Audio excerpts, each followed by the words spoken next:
Peace and blessings to the guys. Peace and blessings to the guys. Most definitely peace and blessings to the goddesses as well. You tapping in tonight for Matriarch Monday with my brother, Matriarch Rising. How you feeling tonight? Oh, good God. How about yourself? What's up to all the goddesses?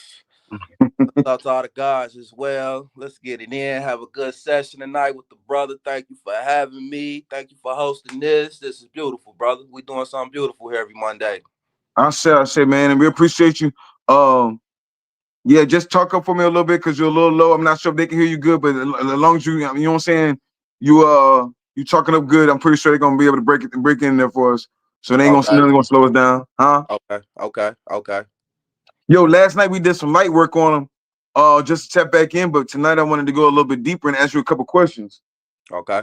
Man, I'm really intrigued with this Hathor thing, bro. Just We are studying too. the magical systems and spiritual systems of Hathor.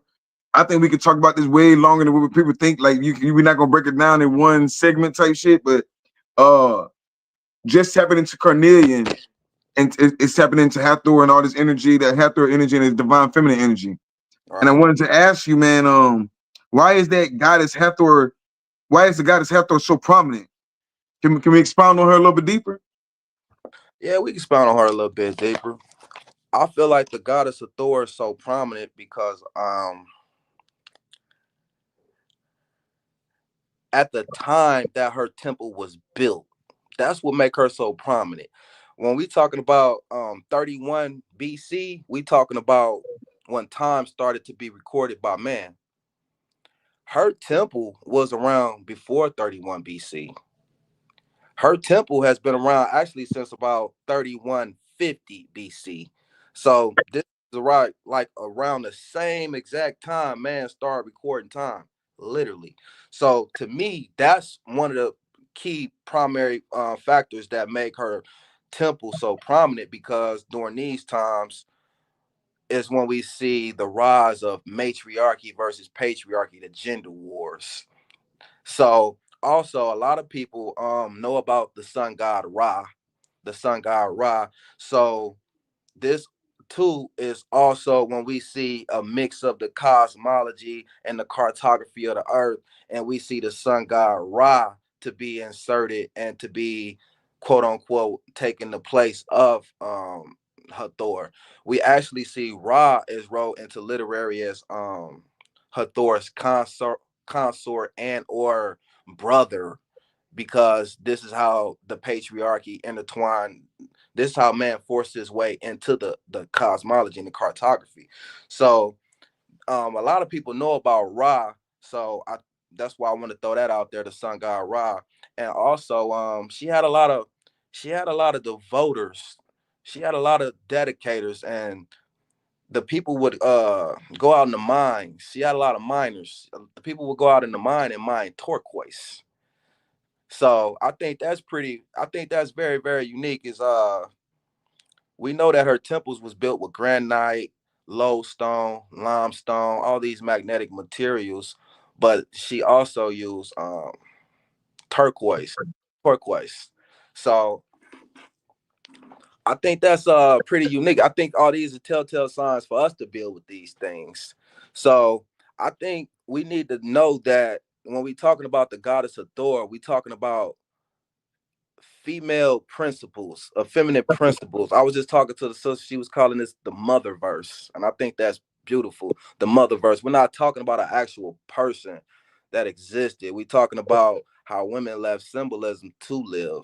So when we're talking about Hathor, we're talking about just female principles like the 42 laws of Ma'at. The 42 laws of Ma'at. No one could actually say Ma'at was an actual person. These are just women that left these principles as a guideline to live by. So, and the Romans came and gave these principal names and whatnot. But yeah, I think the goddess of Thor, I think she's the most prominent goddess to talk about because that leads to these gender wars, and that leads to history, how history and why history started to be recorded. And it also lead us back to how to get back to matriarchy. We have to learn how to get back to these ways of matriarchy. We have to decode these languages that hasn't been decoded. I think it's pretty profound that the Meroic language which is the most prominent matriarchy, Moreau, the Queens of Moreau. No one has decoded their language. So, and their language is in the Temple of Hathor. So Okay.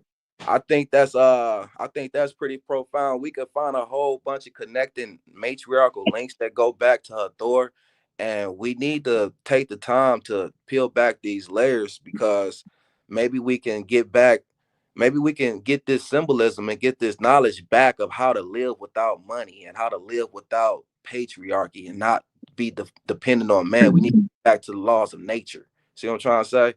So I feel like we as a collective community, we need to come together. I want to give a big shout out to the brother Rod Hayes. I've been hearing a lot of good information about him. I just got a phone call about him from a sister, Miss Lightfeather. You might Yeah, know her. yeah. Yeah, we just talked right before you called, man. We've been talking for almost an hour and a half, 2 hours up until this live. I had to get off the phone with her to take this live. So she was just telling me a lot of beautiful things about the brother Rod Hayes. You was too. I want to get a brother shout out. I want to tell the brother shit, an invite, sit down and talk, because I would like for us to collectively come together as a conscious community and let's decode this Meroic language. Nobody want to take the time to decode because we just may never know what that can lead to. And that language that we talking about decode is also in the temple of Hathor. Most So definitely. I would like to, I would like to have some spiritual quests, some spiritual journeys. I would like to collect the collective conscious, and let's go up in the temple of Hathor. Let's decode this symbolism, this DNA activated symbolism. So if anyone is listening, well, I know y'all listening. Let's do that. Yo. And then just like you said, well, you said Hathor may or may not be a physical entity, but I think just doing the research on the man, the way they describe her, like she really, I ain't gonna say walk the land, she really floated across these lands, the way they describing her and the energy she had. That's what, like I said, I studied through stones. I wasn't initially studying to try to figure out the hierarchies and everything else with it. I went in for the stones, but just the stone of carnelian alone and the magic of carnelian breaks all the way through the blood of Set, the blood of Hathor, and how literally they protect you through this magical stone. They talk about this in the ancient tablets. Like you said, turquoise, lapis lazuli, and carnelian. So that's where I was like, yo, we always want to talk about we are our ancestors and everything else. These great divine ancestors were using these stones. What were they using the stone for? And that's when you start tapping into all sorts of amazing stuff. Like Hathor do not play, and she prescribes on us like medicine, carnelian and turquoise. Yeah, So that's just a beautiful thing. Like that's just beautiful to me how she do it. And if you once you look at carnelian and sit there and hold it, if you meditate with carnelian, it's yeah, almost like I- you can almost see her. Almost like I'm sitting there, I'm reading this little pamphlet on her, and they say if you do a little mantra, it's saying the same thing over and over again, and just hold it, you can kind of tap into her more. So I'm yeah, trying to tap into this energy, and then like we always talk about the Temple of Dundor, you can scry into it even from a picture. yeah, So I've been most definitely feeling this energy. It's beautiful. That's a real powerful energy that I really think walked this land or just floated across this land and did her thing. Why she went away, I don't know. Or if she went away, I don't know. But or like you said, there's different lands out there that she might be over a whole other landmass too. So uh speaking of which, what does the Garden of Eden represent to you? the The guard. Garden of Eden. We were talking about different land masses. What does the Garden of Eden mean to you? Because we talk about this ice wall a lot, and we talk about all these other. I'm noticing a lot of these other land masses are named after deities we might know of, or land masses we might have heard of in folklore or religious terms or whatever. But what does the Garden of Eden represent to you? Hope, to seek refuge, hope. So whenever we hear about the Garden of Eden, I feel like that's for us to look for, actually, to seek, to find the Garden of Eden. So when you research and when you peel back the layers, it seems like everything is leading back to Antarctica, brother. So it seems like this is why Antarctica is just so not talked about and so sectioned off and blocked off, because we talking about a magnetic, and we talking about a infinite magnetic habitant. So when we talking a magnetic habitant, now we're talking Gardens of Eden. Now we're talking rivers that flow beneath. Now we're talking trees of life and vast infinite gardens when we talk in Antarctica, because guess what? Antarctica doesn't have any concrete, any power lines, anything basically demagnetize it. It's the most magnetic continent on Earth. So when we talking the Garden of Eden, that's what that symbolism is connecting to it on to. When we look in the Bible, we can see the Bible reference the compass points, the four compass points. It referenced the four rivers that rise, and it also referenced the Gardens of Eden. So that's what I mean. When we follow these four rivers that rise, or when we follow these four compass points, these four main compass points, everything leads back to Antarctica. I say. No, I've been like I say, man. It's so much to that I've been tapping into, like the gateways, the doorways, all these different realms, and it kind of remind me of I can't. I'm Magnificent. You ever seen that movie Magnificent? And there was Yeah, a whole yeah. other realm. With the actress, I can't think of her name, but I think Angelina Jolie. yeah, that's it. But the funny thing is, she was wearing all black. She had her horns on, like Yeah, Hathor, and she yeah. was the queen. Who was she was the queen of? Shit, probably of all the men, of all the people on the land. She was the queen of the Moors. I believe that. That was in the movie lore. You know what I'm saying? So it's Uh, just like yo, talk about these different realms and maps and try to get to these different realms and tapping into it is kind of crazy because like she had those horns to represent Hathor energy, wearing all black, and she's the queen of the Moors. How much? And then another telltale sign is I think it was nickel. You know, most black people are allergic to nickel. I think mm, nickel what was her weakness. So yeah, yeah, it's like how they can't make nothing up. How did they come up with these stories and all these different things that they're playing in our face, telling us like this is what they know in it, or how you was like you say in tune with nature mm, to the fact like Solomon could control. The thing is, people always think Solomon was a good person, but he stole his information from all these different matriarchs of the damn self. women, Like yeah. even with the Hathor, Sheba thing, we act like Solomon was a great person, but he used conjure wars in order to trap and make Sheba submit to him. right. So that's not a love story. They romanticize it as a love story, but it's not. But yeah, man. Yeah, that's what think about the Garden of Eden. That's what it started tapping into, like all these different things. But we out here talking to the animals and tapping into nature and talking to the trees and talking all these different things. You know what I'm saying? So that's a dope thing. Yeah, we see all Uh, these magnetic animals follow the magnetism, so that's like symbolism for us to follow the magnetism. So, I think I said that before. I can't say it enough. We see all these magnetic animals migrate once a year. So, yeah, I've that's noticed that once if you talk about some real shit, if you're gonna sit there and say a bunch of bullshit and lies, that shit gonna keep changing, and you can say all sorts of wild shit. But when you right. want some real, we want some facts, we want some maps. That's why I keep bringing you back because I really want to damn keep going deeper and deeper on this. Because like I said, I felt the energy just by holding a chameleon and seeing something play in front of my eyes that I don't quite understand how to explain it. Okay. So now I want to understand when we talk about these divine feminine energies. When I talk about these divine feminine energies, I'm talking about like the water per se. When I do my rituals at the water, and I can feel this energy surround me. I can feel this energy talk to me. When you go to the springs, you can feel those energies. That Everybody talks about Oshun, but they're not familiar with Aja. That's like a wood, like a kind of like a Virgo spirit. The different ways we can describe it, but she's in the forest. She's by springs and little lakes and stuff of that nature, and you can tap into this energy. Of course, Oshun energy, Mama Watson energy. All these are energies that you can really go out there and talk to and tap into. The Lions Gate, you can really tap into segment energy. You can that really tap magnetism. into Baset energy. So it's Yeah, like, yo, this is real energies that we're feeling. I've yeah, never seen like outside of thought, and thought can be debated to be a divine feminine energy within itself. But you know what I'm saying? But yeah, it's like I see a lot of these feminine energies when I go in, when I do my shadow work. I see a lot of feminine energies, and that's yeah, just crazy, man. It's it's yeah. it's Get ready powerful. for it, brother. Get ready for it. That female consciousness, aka magnetism, is rising.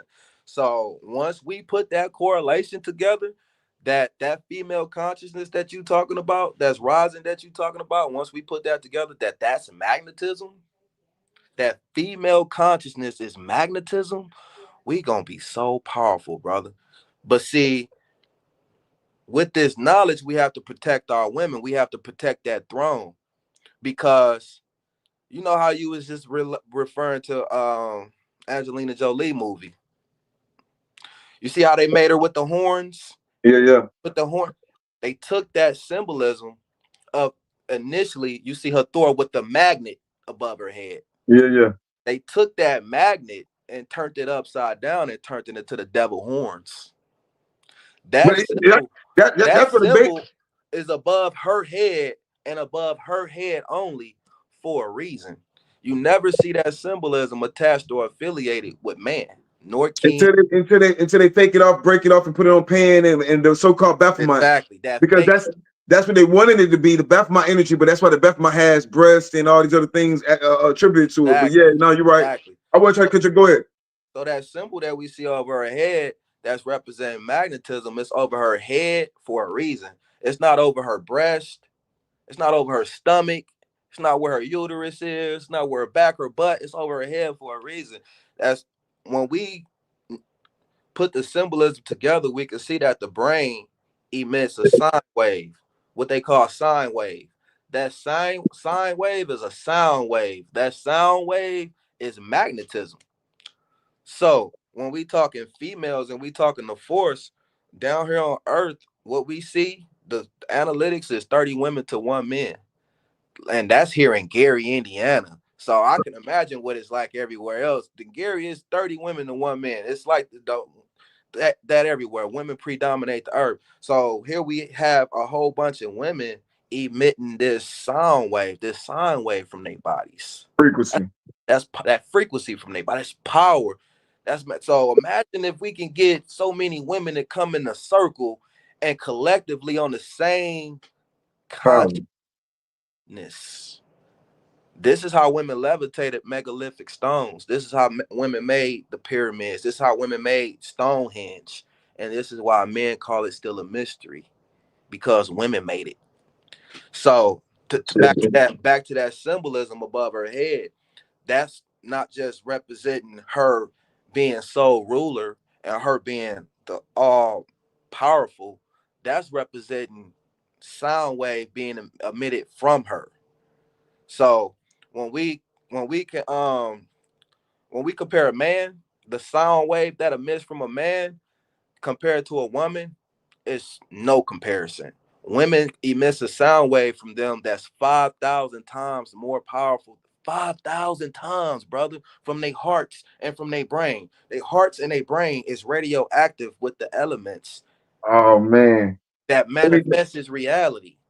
This is why heart is key. This is why the heart chakra is the key.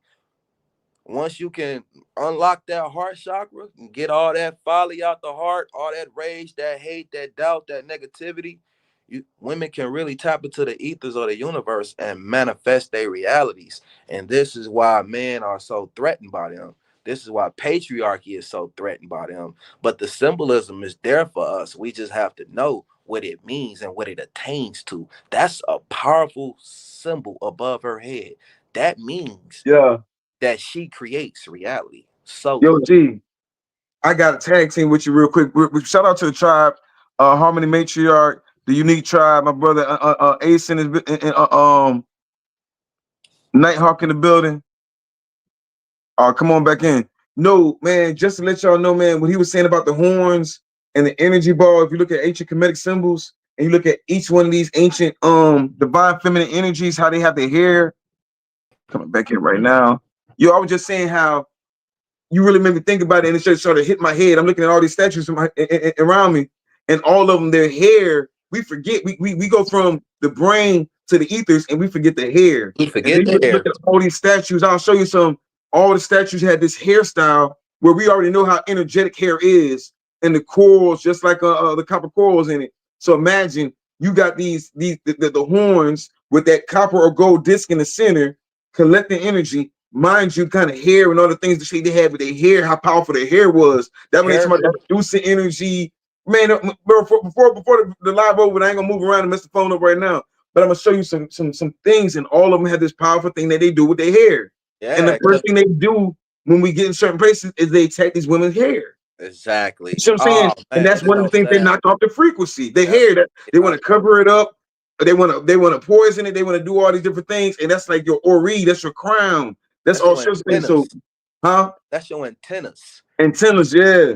That's your hair service, your antennas, your hair pull intellect through the ethers, through the universe. So your hair is your crown. Your hair is so prominent, so important, and this is why the patriarchy attacked the hair, attacked the crown, not just But the you know hair. what's crazy?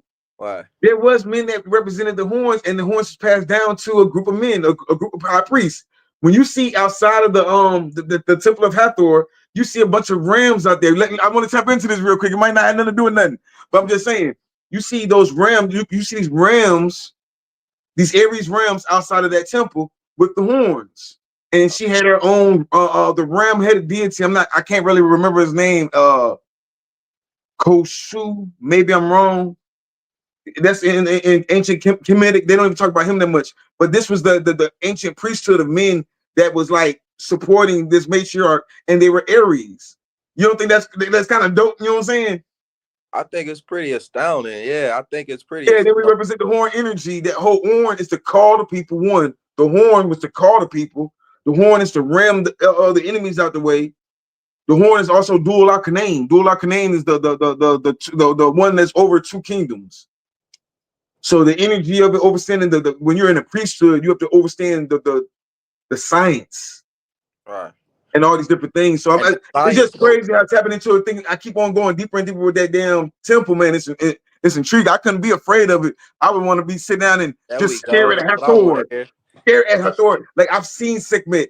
Think about a lion being in your face and could do anything she could want to do with you right now, and she Right. decides to give you knowledge, type Right. shit. You know what I'm saying? Oh man. Like Oh like man. Hathor is just she don't say shit. She don't talk. She just like a lot of entities that I see when I'm on my meditations. They don't talk. They just are, and you can hear them in your mind. And it's always a divine feminine voice. One of my spirit guides is a serpent, and she just flew all of these different ways. Like, you know what I'm saying? I ain't gonna tell you her name, but she talks to me without talking. She's a serpent. She's a flying serpent, and she flies in all these different directions. And in the process of doing that, I'm listening to you, God. in the process of doing that, it was just a divine feminine voice talking to me. You know what I'm saying? Boom. Most definitely trying to get. Hey, appreciate that, Ace. Kanum is the ram-headed entity that was outside of the Hathor temples and stuff. So yeah, like that's dope. Appreciate it. Hey, let me get into the next question, man, because we have a lot of questions from the last time that we never got into. All right. So, like I said, we did light work yesterday. Today we'll go a little deeper. Who is Queen Armianis? A mineralist? Oh, Queen of Yeah, Mineralists? That's what you're trying to say. Queen of yeah. Mineralists. Now, this is a person that has actual receipts and an actual lineage, an actual succession of women before and after her that we can say actually existed and walked Earth. So when we talking Queen of Mineralists, oh man, every woman need to know who she is. She was that issue.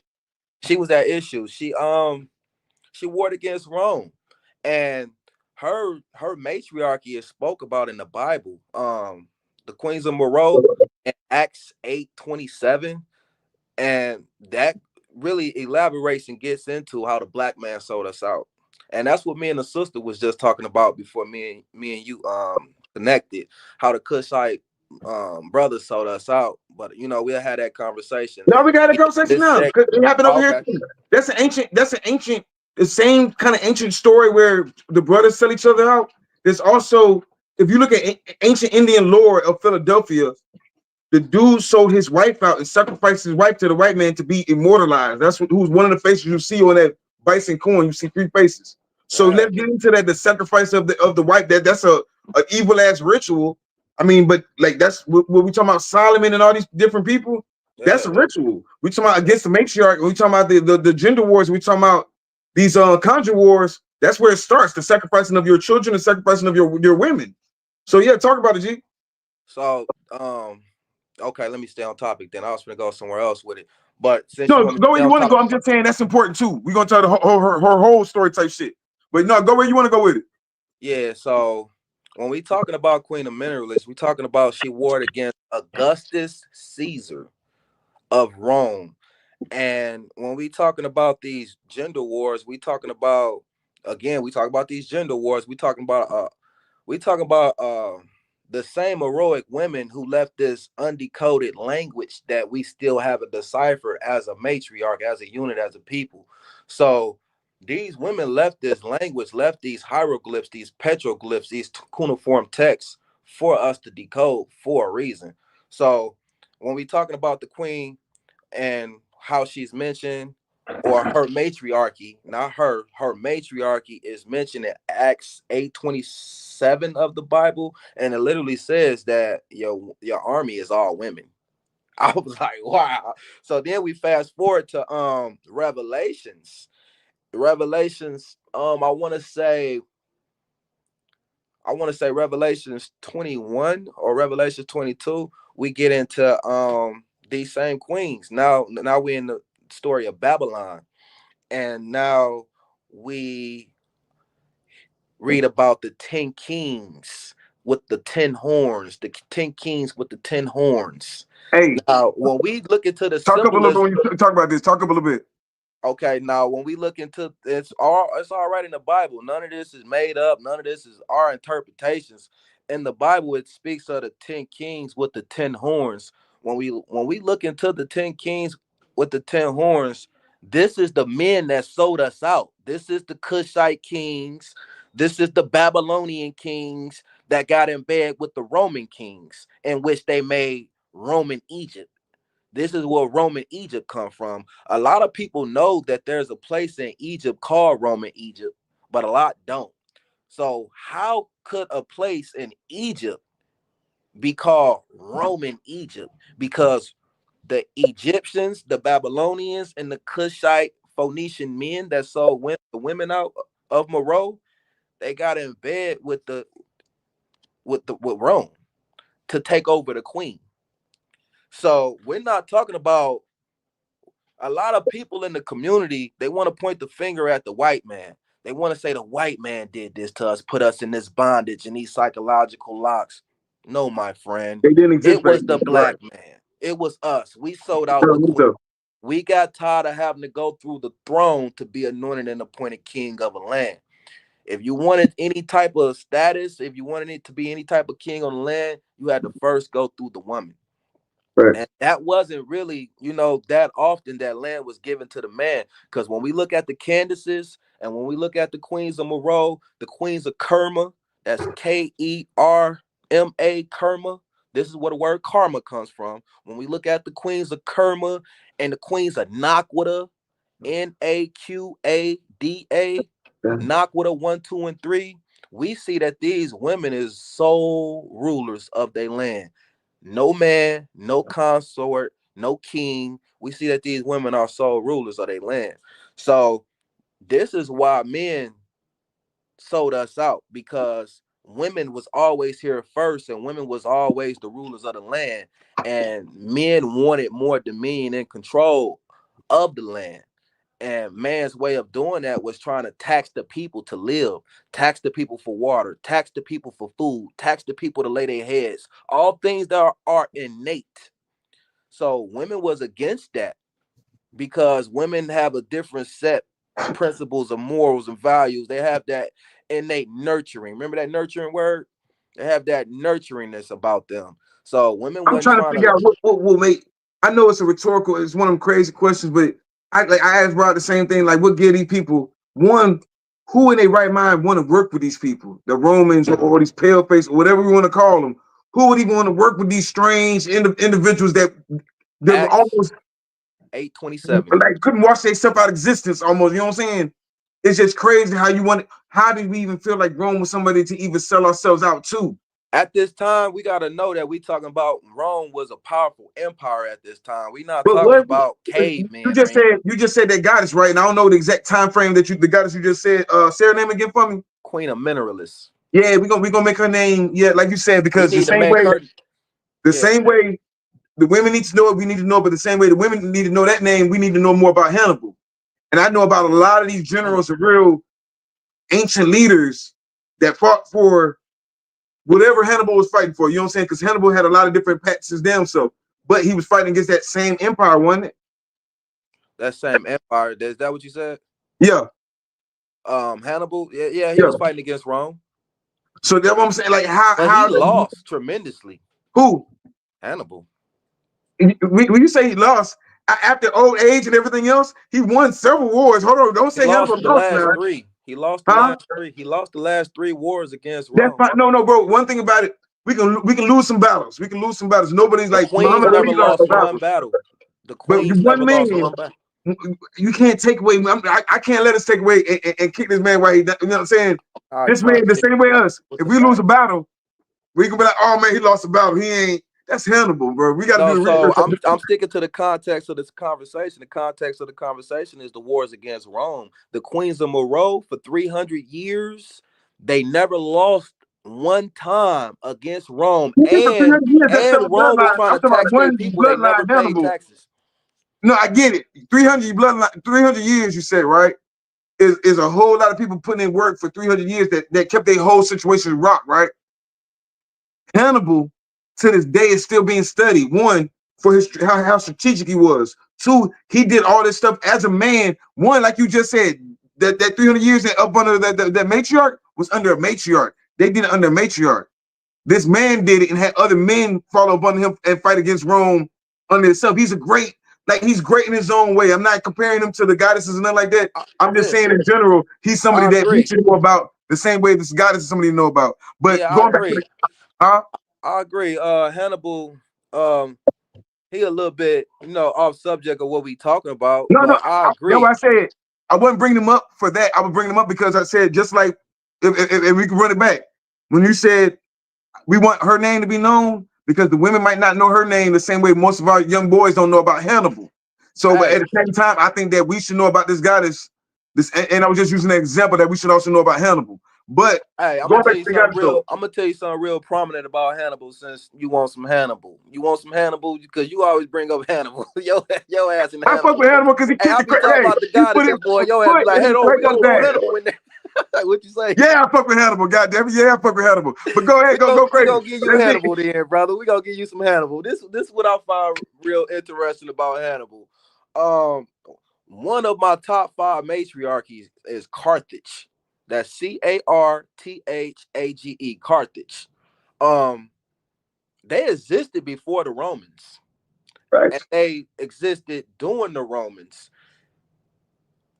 Hannibal and his father, because Hannibal learned everything from his father, they warred relentlessly against Rome. But a lot of us don't know that the matriarch that they was involved with and they matriarchy that they represented was Carthage. Now this huh? Yeah, yeah. I mean, that's where Hannibal Hold on. comes. Now this Carthage, that ain't what I'm trying to tie in. What I'm trying to tie in is now Carthage. When we talking Carthage, we talking the Punic Wars. Punic, the Punic Wars. Now we had the Punic Wars 1, 2, and 3. The Punic Wars are labeled as the Holy Wars in all the holy books. These are the Holy Wars. Now, if you don't know this, you know it now. I'm giving it to you. This is undecoded information. When we reading about the holy wars in the Bible and the Quran, it's talking about the Punic Wars. So Hannibal is actually involved in the first wars. He actually existed at this time during these holy wars. So yeah, I think that the fact that he fought in the holy wars, the fact that he fought in what's recorded to be the first wars, the first and the second wars, the Punic Wars, what they call the heavenly wars, the wars in heaven. The fact that he fought in though, yeah, I think that that's real prominent of him. Yeah, so I will give him that. I will say that about. The I don't have eloquent. nothing good about men to say because men sold us out. Hey, But look, Hannibal, I give you Hannibal. I give you look. The Hannibal. reason I say that, I feel like Hannibal tapped into a lot of these, like we talking about these divine feminine energies. That's how he was so successful. The key to success, he made pacts with all sorts of entities and tribes and clans and stuff. That Yeah, was one of the cool things about him. He put his differences aside, and he worked with other brothers and stuff. So I like that about him, where he connected all these tribes. That's the same thing we need to do. Regardless of our ideology, we're gonna connect all these tribes and we're gonna go against the oppressor and beat the system, right? That's right. what he was about. Now, in doing so, he also tapped into these divine feminine energies. If he wouldn't have, he couldn't have rolled in on those elephants the way he did. You see what I'm saying? He The got that from elephant, the women. That's how exactly, women went to war. exactly. You So see I what I'm don't saying? So like that's how I that's the fuck part with of the Hannibal story I don't like. They try to always give it back to the father, patriarchy. you there. Yo.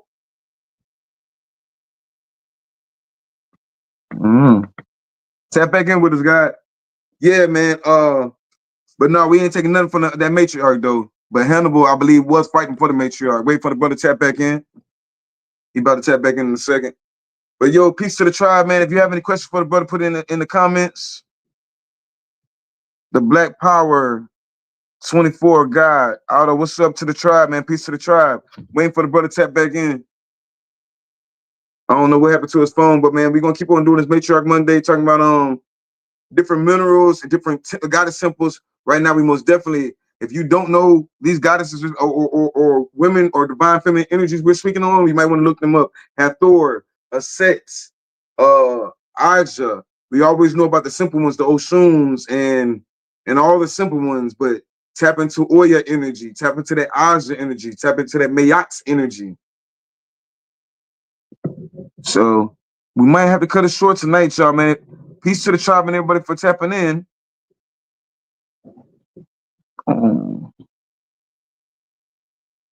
Yeah, I see. He said he wants to go on a ride. I gotta make that connection, man. Everybody be having their different schedules and whatnot. Y'all don't be understanding the kind of magic I be doing to connect dots on here. Like everybody got their schedule and everything, and I still got to get right on there with Kamori on too. So yeah, man. But yeah, catch up with us, man. We gonna do it again. We most definitely got a couple of lives this week. I don't like telling y'all who it's gonna be until they pop up, so just stay tuned. And appreciate everybody for tapping in with us. I'm gonna find out what's going on with bruh. And peace and blessings to the tribe, man. Do the usual, like, comment, all that good stuff. And peace to the tribe. Talk to y'all later. Peace. Wow.